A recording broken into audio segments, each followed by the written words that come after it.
अस्सलाम वालेकुम स्टूडेंट्स, आज की वीडियो में हम डिस्कस कर रहे हैं पाइथागोरस थ्योरम को और इससे रिलेटेड कुछ क्वेश्चंस हम सॉल्व करेंगे। ये जो टॉपिक है ये हमारे पास क्लास 8th है जिसका चैप्टर नंबर 9 है। 9.1 एक्सरसाइज हम इससे सॉल्व करेंगे इस थ्योरम की मदद से। इस थ्योरम में हमने क्या पढ़ना है और ये कहाँ पर अप्लाई होता है पहले वो देख लेते हैं। पाइथागोरस एक साइंटिस्ट था, ग्रीक मैथमेटिशियन था जिसने एक थ्योरम अप्लाई किया था जो कि सिर्फ राइट एंगल ट्राइंगल्स के ऊपर अप्लाई हो सकता है।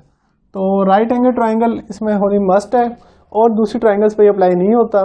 तो राइट एंगल ट्राइंगल में सबसे पहले हम देखते हैं, ये 90 डिग्री का एंगल है मेरे पास और अगर मैं इसके नेम दे दूं ए बी एंड सी, तो 90 के सामने वाली जो साइड होती है मेरे पास इसको हम शो करते हैं एच से, जो कि हाइपोटेन्यूज होती है।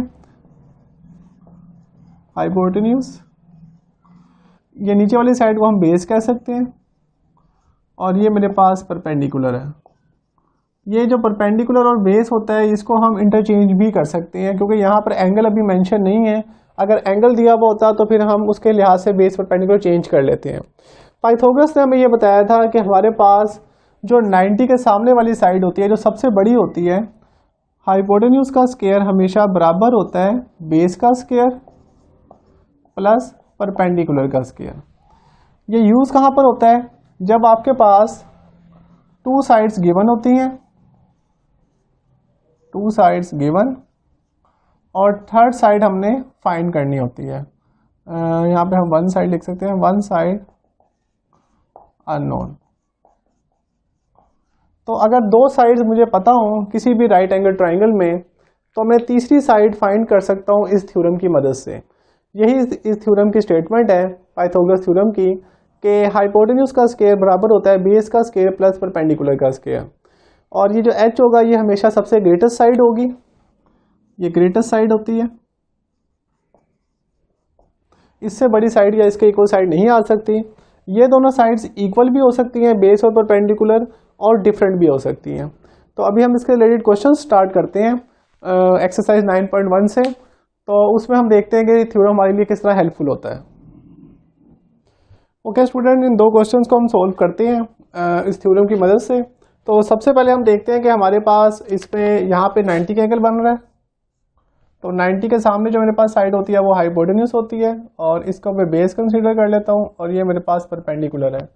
तो फार्मूला मेरे पास होता है एच का square is equal to B का स्क्वायर प्लस पी का square, hypotenuse square is equal to base square plus perpendicular square. तो यहाँ पे इनकी वैल्यूज पुट कर लेते हैं, एक्स की पावर 2 आ जाएगा यहाँ पे, बी 5 का स्क्वायर और परपेंडिकुलर मेरे पास 12 है तो यहाँ पे 12 का स्क्वायर आ गया। इसका सिंप्लीफाई कर लेते हैं, 25 प्लस 144। तो यहाँ से मेरे पास x की स्क्वायर की वैल्यू आ जाएगी 169। लेकिन हमने x फाइंड करना है तो हमें स्क्वायर ख़त्म करने के लिए taking square root on both sides, दोनों तरफ स्क्वायर रूट लेंगे। तो मेरे पास x की वैल्यू जो आ जाएगी वो आ जाएगी 13, क्योंकि 169 का जो स्क्वायर रूट होता है वो 13 होता है, 13 का स्क्वायर 169 होता है। तो ये जो मेरे पास थर्ड साइड थी ये मेरे पास क्या आएगी 13। और आप देख सकते हैं कि ये दोनों साइडों से ग्रेटर आ रही है, ये 12 थी और ये 5 थी। तो मैंने बताया था कि ये साइड हमेशा सबसे बड़ी होगी। यहाँ पे तो हमने साइड फाइंड किया हाइपोटेन्यूज को। अब हम एक और क्वेश्चन को सॉल्व करते हैं जिसमें हमारे पास ये यहाँ पे 90 का एंगल बन रहा है। तो 90 के सामने ये मेरे पास h है, इसको मैं p परपेंडिकुलर कह देता हूँ और ये मेरे पास बेस है। तो फार्मूला मेरे पास वही है, h का square is equal to b का स्क्वायर प्लस p का स्क्वायर। तो अगर मैं इसकी वैल्यूज पुट करता हूँ, h मेरे पास 8 है यहाँ पे, b की वैल्यू यहाँ पे मेरे पास नहीं है तो वो x का स्क्वायर आ जाएगा और p मेरे पास 6 है तो ये 6 का स्क्वायर आ गया। तो ये आ जाएगा 64, ये 36 की तरह के माइनस हो जाएगा is equal to X square. जब इसको हम माइनस करेंगे तो हमारे पास आंसर आ जाएगा 28। अब दोबारा स्क्वायर रूट लेंगे इन दोनों का, क्योंकि एक्स के लिए फाइंड करनी है हमने। तो अगर हम स्क्वायर रूट लें तो ये तो कैंसिल हो जाएगा, लेकिन 28 का स्क्वायर रूट पॉसिबल नहीं होगा, कंप्लीट इसका स्क्वायर रूट पॉसिबल नहीं है। तो इसको पॉइंट में हम नहीं ला रहे, मैं क्या करता हूँ 28 के फैक्टर बना लेता हूँ, 2 अगेन 2 और ये 7। तो इसका मतलब है कि ये 2 का स्क्वायर और 7 की टर्म में लिखा जा सकता है। तो ये स्क्वायर रूट अलहदा हो जाएगा, इसका स्क्वायर रूट अलहदा, तो ये इससे कैंसिल हो गया 2 स्क्वायर रूट से। तो हमारे पास 2 स्क्वायर रूट 7 आंसर आ जाएगा एक्स का। अगर ये सेंटीमीटर में साइड्स गिवन है तो ये आंसर हमारे पास किस में होगा, सेंटीमीटर में होगा। अगर मीटर में दी होंगी वैल्यूज़ तो हमारे पास आंसर मीटर में आएगा। तो इस तरह हम कोई भी दो साइड अगर गिवन हो तो उससे इस थ्योरम की मदद से हम तीसरी साइड फाइंड कर सकते हैं। तो ये पाइथागोरस थ्योरम की एप्लीकेशन तो हम सॉल्व कर रहे हैं कि इससे क्वेश्चन हमें कैसे हम इसको यूजफुल कर सकते हैं। इसके बाद नेक्स्ट क्वेश्चन पर मूव करते हैं। ओके जी, इसकी कटिंग करने के बाद मेरे पास जो आंसर आ जाएगा वो x का आंसर आ जाएगा 2√7। और अगर ये सेंटीमीटर में वैल्यूज़ होंगी तो ये सेंटीमीटर में होगा, अदरवाइज इसका आंसर किस में होगा, मीटर में होगा, अगर मीटर में वैल्यूज़ दी हुई होंगी। ओके, इसके बाद नेक्स्ट क्वेश्चन पे मूव करते हैं। Okay student, next question number 2 है मेरे पास, जिसके अंदर मेरे पास आइसोसेलेस राइट ट्रायंगल की बात हो रही है। अब आइसोसेलेस राइट ट्रायंगल का मतलब ये होता है, आइसोसेलेस ऐसी ट्रायंगल को बोलते हैं जिसकी दो साइड्स इक्वल होती हैं। तो मैंने आपको बताया कि ये जो सबसे बड़ी साइड है, ग्रेटेस्ट साइड होगी, तो ये तो हाइपोटेन्यूस हो जाएगा 90 के सामने। अब बाकी जो दो साइड्स हैं यही आपस में इक्वल हो सकती हैं, क्योंकि हाइपोटेन्यूस तक हमेशा ग्रेटेस्ट होती है, ये कभी किसी के इक्वल नहीं हो सकती। तो इसमें जो बेस आपके पास है और जो परपेंडिकुलर है ये आपके आपस में क्या होंगे, इक्वल होंगे, क्योंकि आइसोसेलेस की बात हो रही है। तो base is equal to perpendicular. और अगर इसको मैं एक्स लेट करता हूँ, क्योंकि ये हमें दोनों साइडें नहीं पता, तो इन दोनों को एक्स ही लेट करेंगे क्योंकि दोनों बराबर भी हैं। तो मेरे पास यहाँ पे गिवन क्या है, इसका स्केयर गिवन है, हाइपोटेन्यूस का स्केयर ऑफ हाइपोटेन्यूस। तो मेरे पास एच का स्केयर गिवन है 98। तो मैं अगर फार्मूला अप्लाई करूँ तो मेरे पास फार्मूला होता है एच का square is equal to B का स्केयर प्लस पी का स्केयर।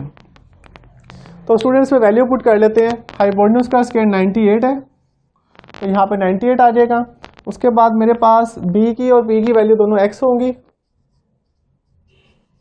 क्योंकि ये दोनों साइडें हमें अननोन है, नहीं पता, और दोनों आपस में बराबर भी हैं because of isosceles right triangle के। तो एक्स स्केयर और एक्स स्केयर को जब मैं जमा करूँगा तो आ जाएगा 2x square is equal to 98। 2 इधर आके डिवाइड हो जाएगा, तो एक्स स्केयर की वैल्यू आ जाएगी 49। और अगर हमने x फाइंड करना है तो हम दोनों तरफ क्या ले लेंगे, स्केयर रूट। और हमें पता है कि 49 का जो स्केयर रूट होता है वो 7 होता है, और ये सेंटीमीटर में गिवन था, तो ये 7 सेंटीमीटर आंसर आ जाएगा x का। अगेन आपने हाइपोटेन्यूस की वैल्यू पुट नहीं करनी 98, ये इसके हाइपोटेन्यूस के स्केयर की वैल्यू गिवन है 98, तो इसलिए हमने इसकी स्केयर की वैल्यू पुट की है 98, और उसकी मदद से हमने बाकी दो साइड्स अपनी फाइंड कर ली है जो हमें रिक्वायर्ड थी। Okay student, next question number मेरे पास 5 है ऑफ क्लास 8 एक्सरसाइज 9.1 ही हम कंटिन्यू कर रहे हैं। इसमें हमारे पास एक ट्रायंगल गिवन है, बेसिकली दो ट्रायंगल गिवन है, और हमने ये प्रूव करना है A square minus X square is equal to B square minus Y square. तो उसके लिए अगर मैं इन दोनों को लैदर ड्रॉ करता हूँ तो ये लैदर राइट एंगल ट्रायंगल बन जाएगी, और ये राइट एंगल ट्रायंगल लैदर बन जाएगी। ओके, इसकी वैल्यूज भी लिख लेते हैं। ए की वैल्यू ये सी है और ये एक्स है, और ये मेरे पास वाई है, ये सी है, और ये मेरे पास बी है। अगर इसके ऊपर हम थ्योरम अप्लाई करते हैं तो 90 के सामने मेरे पास ये हाइपोटेन्यूस होगा, इसको मैं बेस कंसीडर कर सकता हूँ, और ये परपेंडिकुलर होगा। तो फार्मूला क्या बनेगा, A square is equal to X का स्केयर प्लस सी का स्केयर। और अगर मैं इस पर थ्योरम अप्लाई करता हूँ तो 90 के सामने ये हाइपोटेन्यूस है, ये बेस होगी, और ये परपेंडिकुलर है। तो फार्मूला बन जाएगा बी का square is equal to Y का स्केयर प्लस सी का स्केयर। ये मेरे पास दो इक्वेशंस आ गई हैं सेपरेट। अब आपने देखना है कि जो प्रूफ हमने करना है इसमें कौन सा ऐसा अल्फ़ाबेट है जो नहीं आ रहा और इनमें आ रहा है। तो आप देखें इसमें सी नहीं है, और इन दोनों में सी दोनों में एग्जिस्ट कर रहा है। तो यहाँ से अगर सी स्केयर की वैल्यू हम फाइंड करें तो वो बनेगी ए स्केयर माइनस एक्स स्केयर, और यहाँ से अगर सी स्केयर की वैल्यू निकालें तो वो आएगी बी का स्केयर माइनस वाई का स्केयर। इसे अगर इक्वेशन 1 कह दें और इसको इक्वेशन 2 कह दें, ये भी सी स्केयर की वैल्यू आ गई है और ये भी सी स्केयर की वैल्यू है। तो अगर इनको कंपेयर करें, कंपेयरिंग इक्वेशन 1 एंड 2, तो कंपेयर करने का मतलब ये होता है कि जो दोनों में दो इक्वेशन में जो इक्वल चीज़ होती है उसको इग्नोर कर देते हैं, और जो अनइक्वल होती है उनको ले लेते हैं। मतलब सी स्केयर इसके बराबर है और सी स्केयर इसके बराबर भी है, तो ये दोनों भी आपस में बराबर होंगे, क्योंकि इनकी राइट साइड बराबर है तो लेफ्ट साइड भी इक्वल होगी। इसका मतलब है कि A square minus X square बराबर होगा B square minus Y square. तो यहाँ से हमारे पास यही रिजल्ट आ गया जो हमने प्रूव करना था। इन दो इक्वेशंस को कंपेयर करके हम इसको प्रूव कर सकते हैं। तो ये एक हमारे पास डायग्राम थी, इसको दो में सबमिट कर दिया पहले मैंने। दो अलग-अलग राइट ट्रायंगल हमने बनाई हैं और उसकी मदद से हमने इसको प्रूव किया। ओके स्टूडेंट, नेक्स्ट मेरे पास क्वेश्चन नंबर 8 है, जिसके मेरे पास 4 पार्ट्स हैं स्मार्ट सिलेबस में, लेकिन हम पार्ट नंबर 2 पहले मैं सॉल्व करवा रहा हूँ, जिसमें फ्रैक्शन में वैल्यू दी हुई है। अब यहाँ पे उसने हमें गिवन दे दिया है कि हाइपोटेन्यूज जो है वो c के बराबर है। अगर हाइपोटेन्यूज c के बराबर है, इसका मतलब है फार्मूला क्या होगा, c square is equal to a square plus b square. क्योंकि h की वैल्यू यहाँ पे c गिवन है, तो a और b तो मैंने आपको बताया बेस और परपेंडिकुलर में से कोई भी ले सकते हैं, उससे फ़र्क नहीं पड़ेगा। तो c की वैल्यू यहाँ पुट करते हैं 13 का स्क्वायर और नीचे 12 है तो उसका स्क्वायर भी लैदा हो जाएगा, तो ये आ जाएगा 13/12 का square is equal to a की वैल्यू है 5/12 का स्क्वायर और b वैल्यू मुझे फाइंड करनी है, तो मैं b स्क्वायर ऐसे लिख रहा हूँ, ये मुझे गिवन नहीं है। तो इसको और सिंप्लीफाई कर लेते हैं, 169/144, ये तरह के माइनस हो जाएगा 25/144 is equal to b square. तो 144 इसका एलसीएम आ जाएगा, 169 में से अगर 25 अगर माइनस करें हम तो हमारे पास अगेन 144 ही आ जाता है। तो इसकी कटिंग हो जाएगी अगेन, तो 1 आ जाएगा आंसर। तो b स्क्वायर की जो वैल्यू मेरे पास आ गई है वो आ गई है 1 के इक्वल। अगर मैं स्क्वायर रूट लेता हूँ दोनों साइडों पे तो 1 का स्क्वायर रूट 1 ही होता है, क्योंकि 1 को 1 का स्क्वायर लिख सकते हैं। तो मेरे पास b की वैल्यू क्या आ जाएगी, 1 सेंटीमीटर आ जाएगी, क्योंकि ये वैल्यू सेंटीमीटर में गिवन है। Okay student, next question number 8 के पार्ट नंबर 5 में सॉल्व करवा रहा हूँ, जिसमें मेरे पास b और a की वैल्यू गिवन है और c की जो वैल्यू है मैंने फाइंड करनी है, और c मेरे पास हाइपोटेन्यूज है। तो c स्क्वायर बराबर होता है a square plus b square according Pythagoras theorem. तो मैं c स्क्वायर ऐसे लिख रहा हूँ, a की वैल्यू मेरे पास है 5 स्क्वायर रूट 7, इन दोनों पे स्क्वायर आएगा, और b की जो मेरे पास वैल्यू है वो है 5 का स्क्वायर। तो अगर इसका स्क्वायर ओपन करें तो 5 का स्क्वायर लैदा हो जाएगा 25 और स्क्वायर रूट 7 का स्क्वायर लैदा हो जाएगा, तो ये कैंसिल हो गया इससे और ये आ जाएगा 25। तो मेरे पास 25 इंटू 7 प्लस 25, तो इसको हम मल्टीप्लाई कर लेते हैं, 7 से 5 3 14 175 आ जाएगा, और 175 में जब हम 25 ऐड करेंगे तो मेरे पास c स्क्वायर की वैल्यू आ जाएगी 200। अगेन 200 का स्क्वायर रूट पॉसिबल नहीं होता, क्योंकि ये किसी का परफेक्ट स्क्वायर नहीं है, तो मैं इसको प्राइम फैक्टर से सॉल्व कर सकता हूँ। अगर 200 के हम प्राइम फैक्टर बनाएं तो 200 देन 50, उसके बाद 25 और फिर 5 और 5, इसका मतलब 5 का पेयर बन रहा है और 2 का पेयर बन रहा है।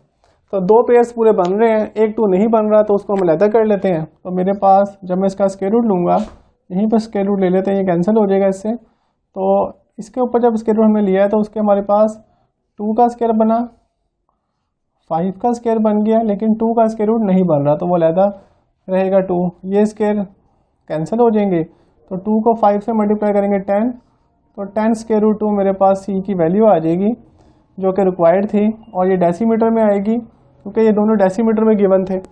तो होपफुली जो बाकी क्वेश्चन है वो आप खुद सॉल्व कर सकते हैं इसके। 9.1 का ये हमारे पास लास्ट क्वेश्चन था एक्सरसाइज का, तो उम्मीद करता हूँ कि बाकी एक्सरसाइज आप कंप्लीट कर लेंगे। Thank you so much.